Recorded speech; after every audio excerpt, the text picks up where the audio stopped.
दूंगा फिर तुम प्यासे नहीं होगे। यीशु मसीह ने कहा जीवन की रोटी मैं हूँ, जीवन का पानी मैं हूँ, जो कोई मुझे खाएगा और पिएगा कभी प्यासा और भूखा नहीं होगा। आज मेरा बिलीव है कि जितने व्यूवर्स हैं, आप लोग रोज की रोटी को कंटिन्यू आप देख रहे हैं, आप बाइबल टीचिंग को फॉलो कर रहे हैं, आप कोर्स को फॉलो कर रहे हैं। आपकी लाइफ ऑलरेडी सेम नहीं है। आपके पास प्रार्थना का एक, जहाँ पर 24 आवर भी एक अलग से जो प्रार्थना सेंटर है हमारा, जो कॉल सेंटर है, जहाँ आप कॉल से आप प्रार्थनाएं करवाते हैं, वो तो ओपन था ही, जहाँ आप 24 आवर कभी भी फ़ोन करके प्रार्थनाएं करवा सकते हैं। लेकिन उसके बाद अब मैंने आपको खुदा की ग्रेस से आपको एक प्रेयर माउंटेन भी दिया है, जहां आपकी प्रेयर रिक्वेस्ट के ऊपर हर 2 घंटे बाद ले हैंड से प्रेयर होती है, वो भी आपको प्रोवाइड कर दिया गया है। और शाम को 8 बजे आप उसी प्रेयर माउंटेन से लाइव जुड़ते हैं, जहां पर लोग आपके लिए प्रेयर कर रहे हैं। मैं भी कभी उस अंदर के रूम से, कभी बाहर से मैं प्रेयर कर रहा हूं आप लोगों के लिए। तो ये आपके लिए ब्लेसिंग है। मेरा बिलीव है कि आज जो वर्ड आप सुनेंगे आपको सेम नहीं रहने देगा। मत्ती की पुस्तक को आज इस बाइबल टीचिंग में हम शुरू करेंगे और इसको लगातार अब हम पढ़ते जाएंगे और इसकी टीचिंग में जाते जाएंगे। जब मुझे बाइबल दी गई तो मुझे जब पहली बार जब परमेश्वर का वचन मुझे मिला तो नया नियम एक छोटे नीले रंग की किताब मुझे दी गई और बोला गया कि इस मत्ती की 1 की 18 से पढ़ना। तो पहले 17 लाइन्स मुझे पढ़ने के लिए मना की गई, तो 18 से मैं उसे पढ़ता था। लेकिन जैसे जैसे आप परमेश्वर में ग्रो करते हैं, आपको ये मालूम होता है कि बाइबल का एक बिंदु, बाइबल का एक सेमीकोलन, एक बिंदु, एक कोमा भी जो है, उसका एक बहुत बड़ा महत्व है। बाइबल कहती है, पौलुस ने एक जगह लिखा कि दाखरस के मतवाले ना बनो।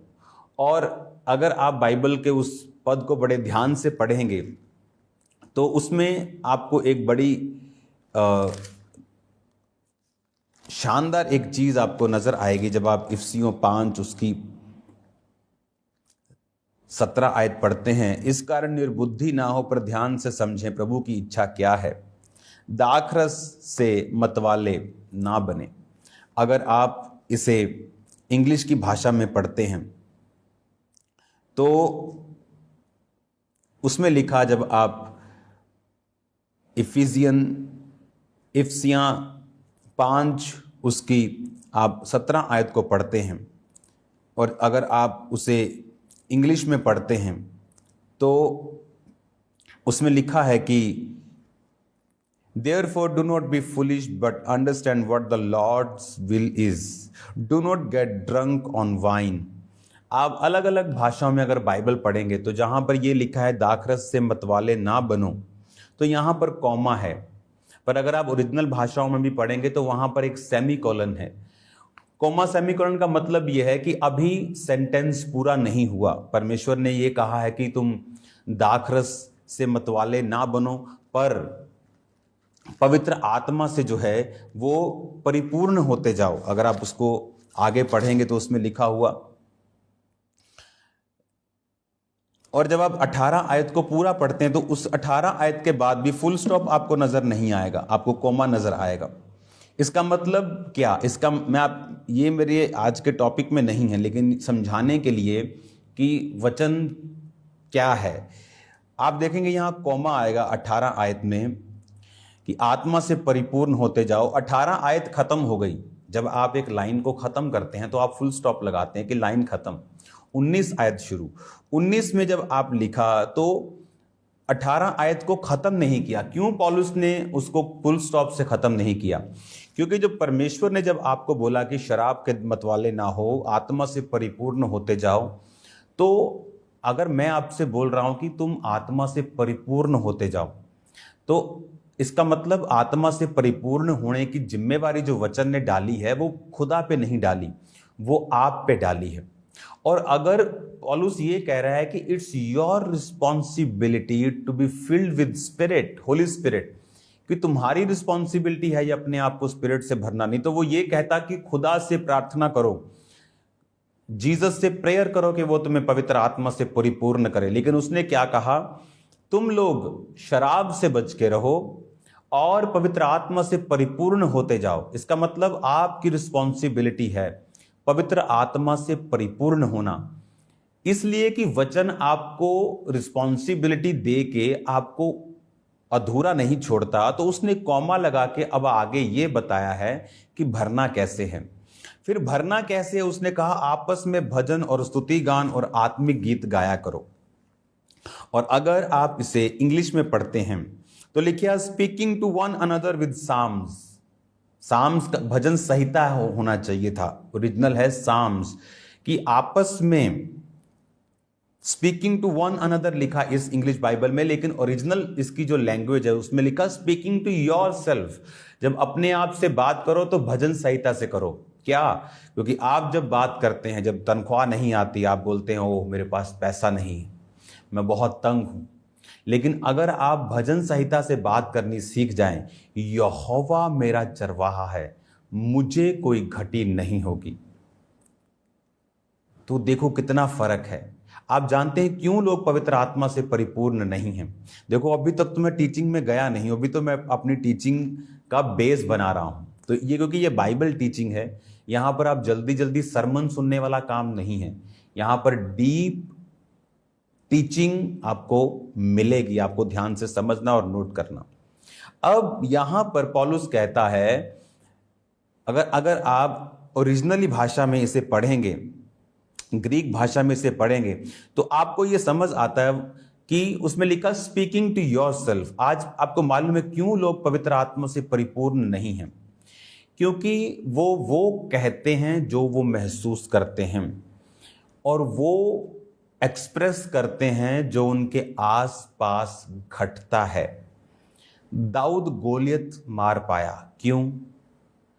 बाकी भी गोत्र थे, बाकी भी इजरायली थे, कोई हिम्मत नहीं कर सका गोलियत के खिलाफ उठने की। रीजन? क्योंकि बाकी सब लोग पवित्र आत्मा से परिपूर्ण नहीं थे। अगर बाकी लोग पवित्र आत्मा से परिपूर्ण नहीं थे तो वो गोलियत भी नहीं मार पाए। दाऊद पवित्र आत्मा से परिपूर्ण था। अगर आप भजन संहिता में पढ़ेंगे तो किसने लिखा है? मोस्टली दाऊद ने, मैं ना डरूंगा, यहोवा मेरा चरवाहा है, वो मेरी ढाल है, यहोवा मेरा शरण स्थान है। वो उसने तब लिखा जब वो उसकी जिंदगी में डर था, जब शाऊल उसकी जिंदगी के पीछे था, लेकिन वो मुंह से क्या बोलता था? मैं ना डरूंगा, मनुष्य मेरा क्या कर सकता है। हालेलुया। इसीलिए वो भजन संहिता से अपने आप से बात करता था, सिचुएशन के हिसाब से बात नहीं करता था कि पॉकेट में मनी है तो हो मैं मर गया, तंग हो गया। पॉकेट में मनी है तो थैंक यू जीसस, नहीं है तो मर गए, तंगी आ गई। चंगियाई है, थैंक यू जीसस, अगर नहीं है कर्स यू जीसस। सिचुएशन के हिसाब से जो लोग चलते हैं वो पवित्र आत्मा से परिपूर्ण नहीं हो सकते। उसने कहा पवित्र आत्मा से परिपूर्ण होते जाओ, पर आपस में भजन स्तुति गान आत्मिक, speaking to yourself with hymns, psalms, hymns, कि गाने गाते रहो प्रभु के। गाने तो तभी गाएंगे जब गाने सुनेंगे, गाने तभी सुनेंगे अगर समय पर चर्च पहुंचेंगे।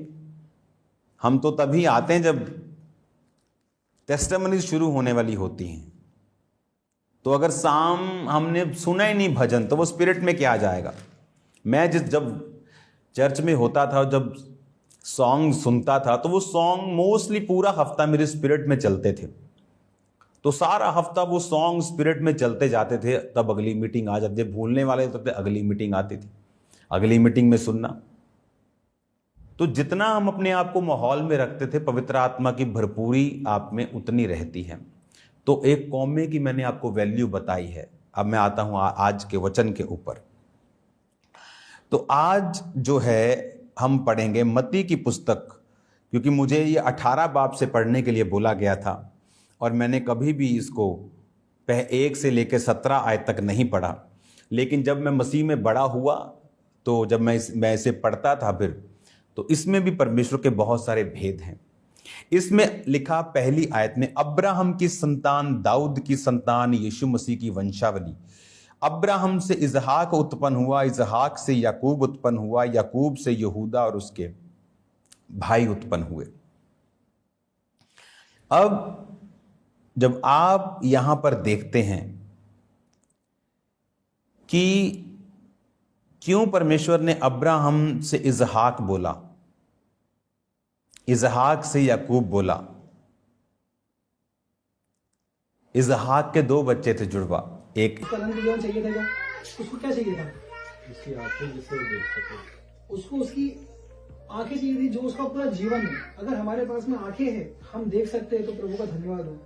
पूरा जीवन हमारे पास में, अगर हम बोल सकते हैं तो प्रभु का धन्यवाद हो। अगर हम कुछ कर सकते हैं, चल सकते हैं, हम स्वस्थ है तो परमेश्वर का धन्यवाद हो। तो कितने ऐसे लोग हैं उनके पास में ये चीजें नहीं है। मैंने एक ऐसे भैया को देखा है जो करीब करीब 40 साल के होंगे, और उनके जो पिताजी वो कम से कम 65 साल के होंगे।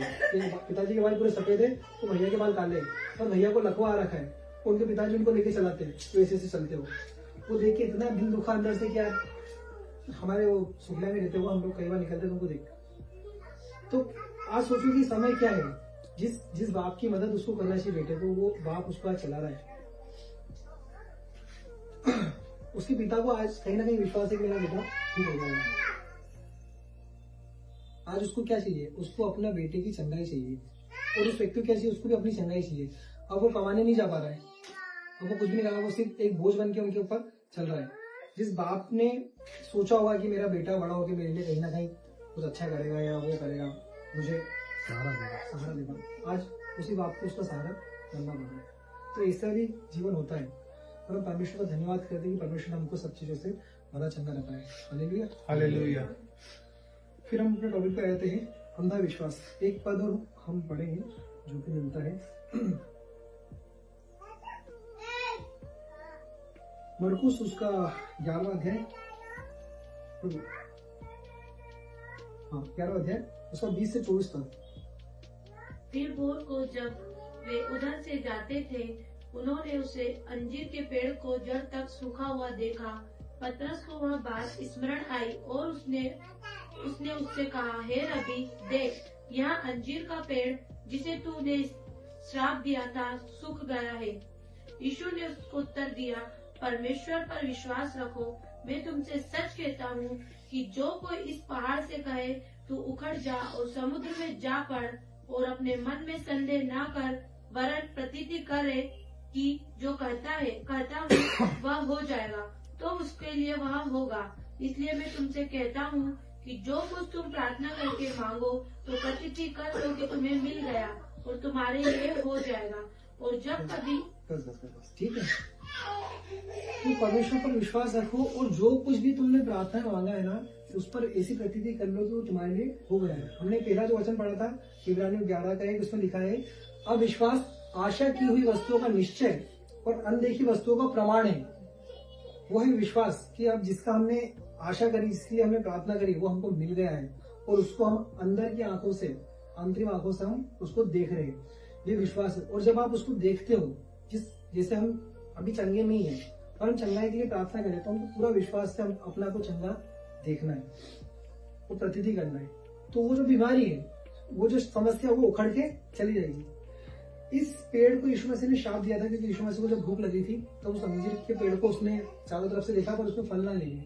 तो यीशु मसीह ने बोल दिया, जा कभी तुम्हें फल ना लगे, वो निकल गया, और वो पेड़ तो तुरंत सूख गया।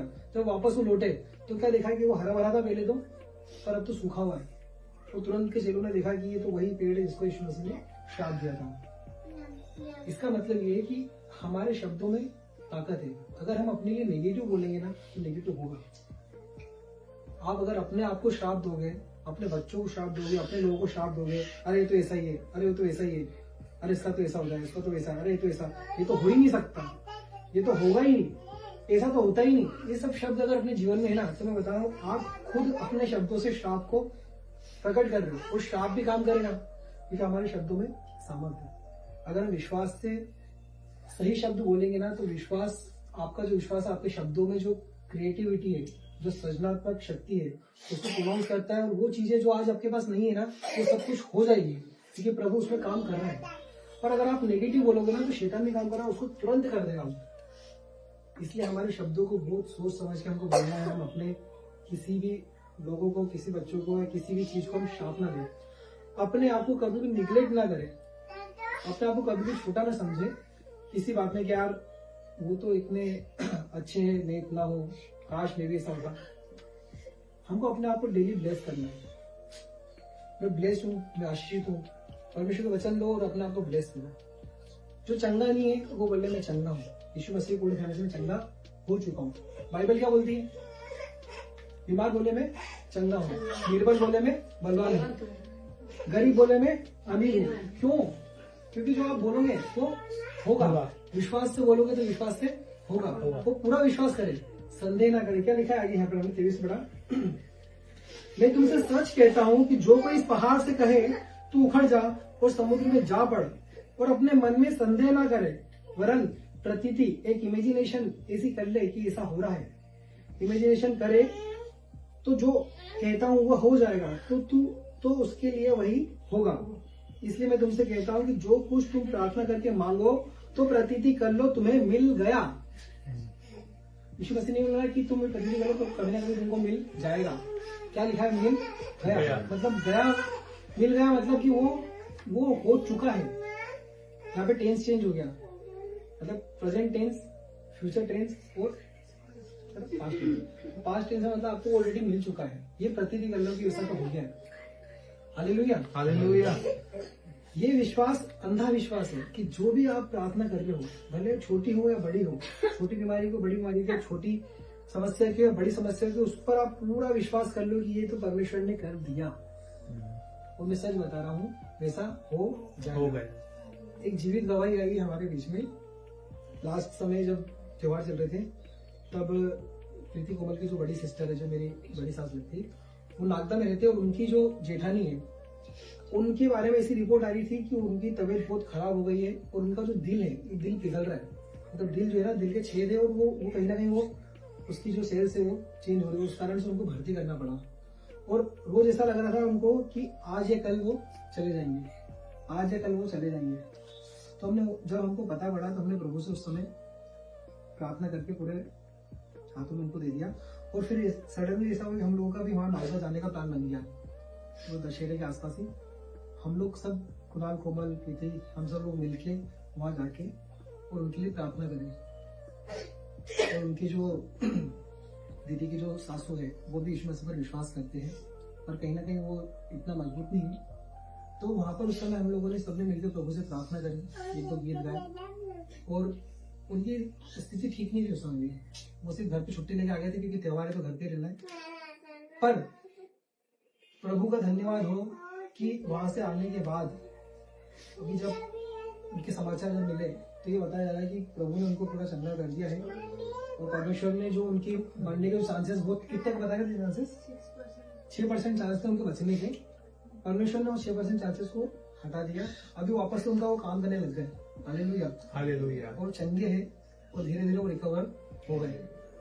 तो हमारा विश्वास, हमने उसके बाद में ये एक बार भी नेगेटिव नहीं सोचा, क्योंकि हम लोग प्रार्थना करके आ गए, अपने आगे बढ़ गए। ये नहीं सोचा एक बार भी कि यार अब वो कल ऐसा नहीं, कल वो चले जाए, उनका हार्ट फेल हो जाए, कुछ हो जाए, ऐसा कुछ नहीं सोचा। तो विश्वास कर लिया, हो गए चंगे, चलो आगे बढ़ो। प्रभु लेके उसी लिए गया था, हम लोग प्रार्थना करते हैं। परमेश्वर का धन्यवाद हो। तो परमेश्वर हमारी उन प्रार्थनाओं को जो हम एक बार स्टॉप होकर हम प्रार्थना करें ना, उसको भी सुनता है, वो परमेश्वर चंगा करता है। Hallelujah, hallelujah. परमेश्वर का कोटि कोटि धन्यवाद करता हूँ इस बात के लिए, आज गवाही देने का मौका मिला। और इसी सब्जेक्ट पे हम लोग जब सीख रहे हैं तो परमेश्वर से जो विश्वास आप लोग करते हो उसको और हमको बढ़ाने की आवश्यकता है। और जो भी बातें हो चुकी हैं और जो बातें अभी नहीं हुई, जिनको परमेश्वर करने जा रहा है, उन पर हमको फोकस करने की आवश्यकता, हम कैसे उस पर आगे बढ़ेंगे। Hallelujah, hallelujah. एक वचन बोल के हम समाप्त करेंगे। वो मिलता है उत्पत्ति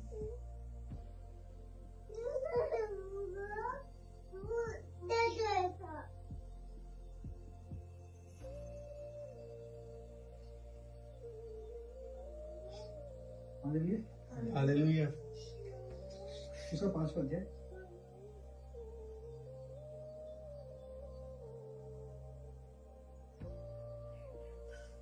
उसका पहला पद। आदम की वंशावली यह है, जब परमेश्वर ने मनुष्य की सृष्टि की तब अपने ही स्वरूप में उसको बनाया।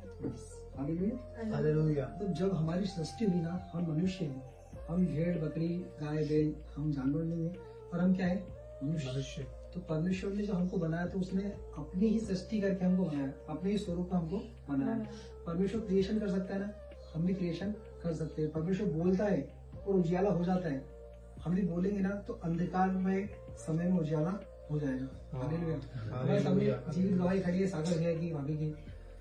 समय कठिन था, टफ था, पर परमेश्वर हालेलुया महान है। उसने झुकने नहीं दिया, गिरने नहीं दिया। परमेश्वर ने उन चीजों से निकाल दिया जो चीजें टफ लग रही थी, अंधकार लग रहा था, पर परमेश्वर जिंदा है। हालेलुया। उस परमेश्वर ने उस सिचुएशन को फेस करने के लिए हिम्मत दी, मदद करी, और प्रार्थनाओं ने सपोर्ट करा। विश्वास के द्वारा आज उनका घर बचाया गया। हालेलुया। हालेलुया। हालेलुया। सारी महिमा परमेश्वर को मिले। तो इन सब बातों के साथ मैं आपको इंकरेज करना चाहता हूँ कि आप लोग जो विश्वास रखते हैं, अंधा विश्वास रखे, हमारा परमेश्वर जिंदा हुआ है। हालेलुया। हालेलुया। सब बातों के लिए प्रभु को धन्यवाद करता हूँ। इस वचन के लिए प्रभु का धन्यवाद। और सुनने पर हम सबको अनुग्रह मिले, यीशु मसीह के नाम से आमीन।